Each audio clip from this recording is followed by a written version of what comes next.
piece of my establishment. Look at here, bitch, I ain't. Yeah, it's your boy Crypto Blood, and welcome to another episode of My Two Satoshis. It's November 27th, 2019. Shout out to my man Christopher Ladd with the song request Snoop Dogg featuring Dave East, Crippin' for Life. Thanks for the song request, Christopher, and hope you are doing well. I hope all of you guys are doing well out there on YouTube today. I got my red cup is filled with coffee. We're going to get started today, but I can't believe that we got another exchange. Well, actually, I shouldn't say I can't believe. I can believe this. I definitely can believe another centralized exchange was hacked, people. Yes, Upbit, the seventh this year, was hacked for over $30 or $40 million. We're going to take a look at the details out of CoinDesk's new website. I kind of like it, low key. We'll take a look at that in a minute. Second article out of AMB Crypto. Looks like Block One's CTO, that's Dan Larimer, is stepping up to tackle this mainnet crisis with REX, the resource exchange. So we'll take a look at that. And in addition to that, EOS VC announces new investment. So we're going to look over the details of both of those situations because it's getting out of hand because we've got one DApp on EOS calling it quit in 30 days. EarnBet. See what's going on with them. Are they kind of running prematurely? I don't know. You guys have to be the judge of that, but we're definitely going to take a look at EarnBet leaving the EOSio network. And there's a Black Friday sale going on at Moon Lambo. That's shopmoonlambo.com. Guess what? You buy one, you get one free tee. So get over there, check them out. shopmoonlambo.com. Also, I've got a couple of crypto exchanges for you guys coming up on the channel. One being Dudex. Check them out, a new one. They're looking to go at the next of BitMEX leverage trading, no KYC, and if you actually sign up, there is a possibility, depending on how much you fund the account, for you to receive $70 back. Much less confusing than BitMEX's platform. So check them out, dudex.com. I'll leave a link in the description below. So let's check out this heat map. We've got everything up today. Bitcoin's up 5% off the lows, above that critical level. Again, we'll talk about that at $7,544. EOS up 2.9%, almost 3% to $2.69. Ethereum up 2.9% as well to $153.30. We've got Binance up also just shy of 1% to $15.77. Litecoin up 1.1% to $47.92. But it looks like everything in the crypto game is up, just about everything. The alts are hovering around on average, looks like 2 to 3%, with a couple exceptions. XMR is up 9%. I don't know what's going on with that. Maybe I'll cover that tomorrow. But as you see here, we have exploded higher. The critical area that we pretty much surpassed was 74.77, but we've got to keep this point. So the longer I see trading above here, the better. But I got to see more hours, more candles. This is a 1 hour chart. You see, we almost went back below this resistance or now support area. We touched it and came back up, but I'm not convinced just yet because we've only been above this area for about 6 or 7 hours. I need to say about another 6 or 7, maybe 8 more hours just to see if we can keep that momentum going, because right now we're kind of close. Let's take a look at this first article. CoinDesk. Man, Upbit hit with a major hack.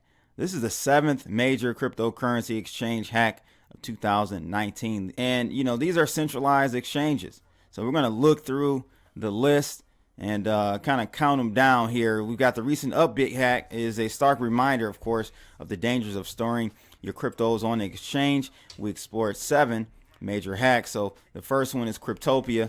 Many of you know about that one. 16 million hacked on January 13th. They went dark on January 15th after it discovered a security breach with significant losses. It stayed dark and mostly silent through the rest of January. And deep into February, the site claimed it could not comment during the police investigation.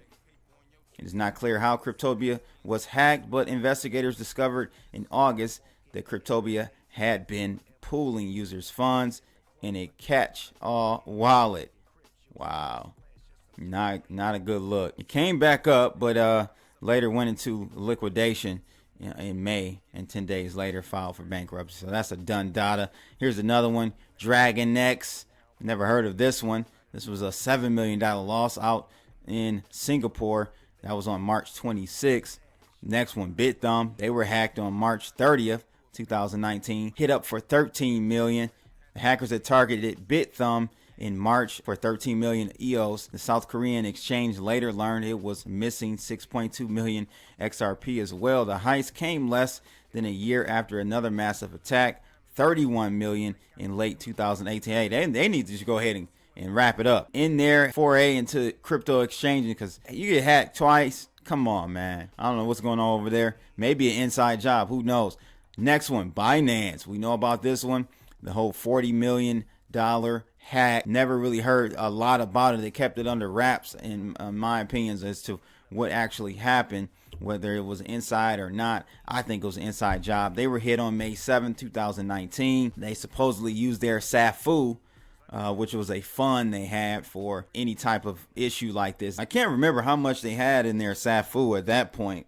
I want to say over 400 million. So I'm not sure why they were all in an uproar over this. You had CZ coming out talking about rolling back the blockchain on Bitcoin, and some other people said they were in agreement with it.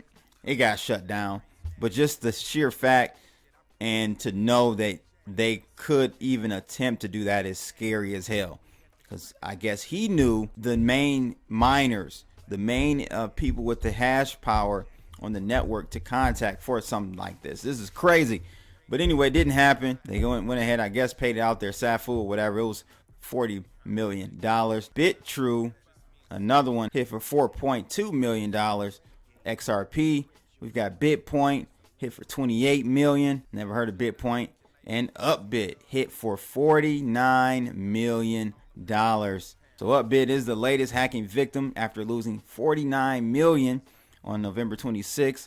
An abnormal transaction resulted in a 342 Ether loss in a few minutes. The exchange said that the loss didn't come from users' funds and that it has suspended all functions for at least 2 weeks. Wow. And I guess, do we not include Quadrica in that? I guess because that was more of a scam. I don't know. Was that an exit scam? I don't know what want to call that one. But yes. It's been a lot of L's in the crypto game, even if you were not trading. It was just in an exchange wallet. That's why you have to keep your coins off these exchanges, people. In January, we have Proof of Keys campaign coming up. Trace Meyer created and thought of, I think, last year. I think we should always participate in that annually just to keep these exchanges in check. You don't have any runaway rogue exchanges. And I think really last year the whole Proof of Keys really exposed a lot of exchanges, to be honest with you, if you think about it, as it should. The next article I think I want to take a look at is the issue, then we'll look at the solution. One of the fallen soldiers from this issue on EOSio, their whole REX lending program exchange. Well, it looks like EarnBet is leaving EOSio blockchain. Wow. It says here the EOS mainnet is in a sad state, they say. With intense network congestion and spam, users are unable to access their EOS accounts. Currently, the network requires around 30 EOS stake for an account in order to perform a single transaction each day. Once billed as free transactions for all, effective EOS transaction fees now surpass even those of Bitcoin. So let's take a look at how EarnBet was affected. They kind of just went through a whole bashing of EOSio at the moment and what the issue is with resources. It says that at EarnBet, we completely cover CPU costs for our users via our decentralized account system. Users can sign up on EarnBet, deposit EOS, Bitcoin, Litecoin, Ethereum, or BCH, and start betting instantly. Our bet token holders have received over 4 million of dividends in these tokens. Following our rebrand from EOSBet and some additional marketing, our platform has grown rapidly. With many new players joining the community, non-EOS token deposits have increased sharply, and last Saturday we distributed a record 34 ETH in dividends. However, the runaway CPU prices, we simply cannot rent enough resources keep up with our growth and keep our smart contracts online. We've been forced to repeatedly raise our minimum bet to decrease betting volume. Worse, at crucial times during the day, we have too many bettors online and max out on CPU in our smart contracts. Presently, EarnBet.io can only support 3 to 4 simultaneous bettors at once. That's horrible. Any more than that, and our contracts cease to function. And they say this is very frustrating for a business. The team is working tirelessly on the platform since well before the mainnet launch in 2018. We are finally in a place where we can reap real returns from our marketing efforts and significantly increase our user base. But instead, our marketing programs must grind to a halt for fear of too many players. So how to fix this problem, they say. So they have their own maybe solution. We're going to look at one that I think probably will be adopted by the community since it's coming from, Dan Larimer, CTO of Block One, creator of the DPoS algorithm. But EarnBet says that this problem is not an algorithm problem, nor a smart contract problem. This is a governance problem. Wow. So it says, yes, improving REX algorithms will inspire a free market and ensure that resource rentals go to whoever is willing to pay the most money for them. But therein lies the problem. So in the short term, it's impossible or nearly impossible to compete with every pump and dump DApp that conspires to use system resources. With some funding and hype-fueled marketing, it's easy to create a spam application that can consume system resources and produce returns. Of course, these returns will not last, but for the time period in which they are greater than what dApps can produce, system resources will be monopolized by this application. So they're going in on EOS. They're going in on EOS, and rightfully so. But any blockchain is going to have some issues. It's about how and can you fix those issues in a fluid way. That's what's important. Any software you have, just look at EOSio as a software, a decentralized operating system. Any software, any operating system, you're going to have bugs. You're going to have issues. There's no code base that is bug free. Any code base that has any complexity just doesn't exist. And, these are issues that are being worked out.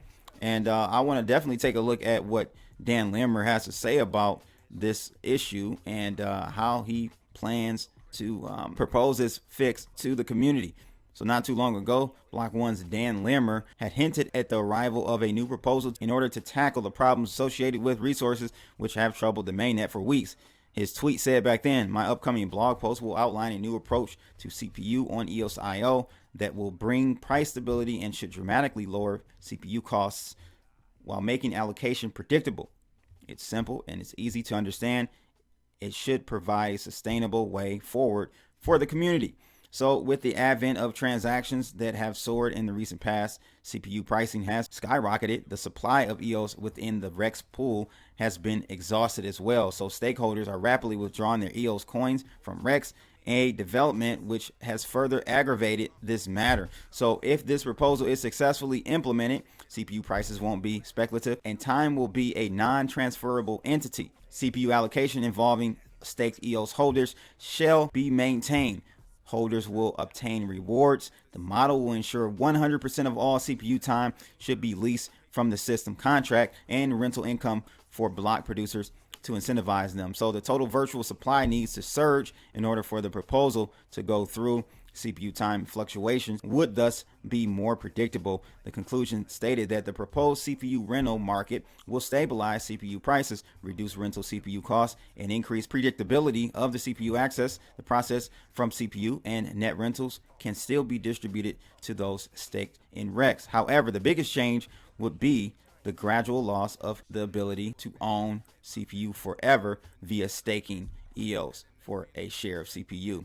So this is meant to be a cost-effective solution for all those who use EOSio. So there's the solution. I haven't delved into whether or not the network has agreed with this, if there's been consensus on this, and or when this is going to be rolled out. But yeah, this looks like a solution, and I'm sure with many other things on the EOSio platform, rollout of these types of updates and patches have been seamless, to be honest with you. And that's one of the beautiful things about DPoS. So I'm sure this solution will be adopted and things will continue to move forward towards EOS 2.0. I think it's all bark from EarnBet. they ain't going nowhere. You just gotta sit still for a minute, things will get fixed, and we keep this show moving. Let me know your thoughts about this. If you're technical, let me know some insight on it, whether or not this is being rolled out or when this is being rolled out, if the community has come to consensus on it. I haven't had a chance to take a look into that. But that's pretty much it for today, ladies and gents. Shout out to my man, Christopher Ladd. For the song request, Snoop Dogg, Dave East, Crippin' for Life. Make sure you guys like, share, and subscribe. And click that bell to receive unbiased news reported by yours truly, Crypto Blood. All right, I'm out of here. Holla! Used to the water, nobody get nervous if it sharks.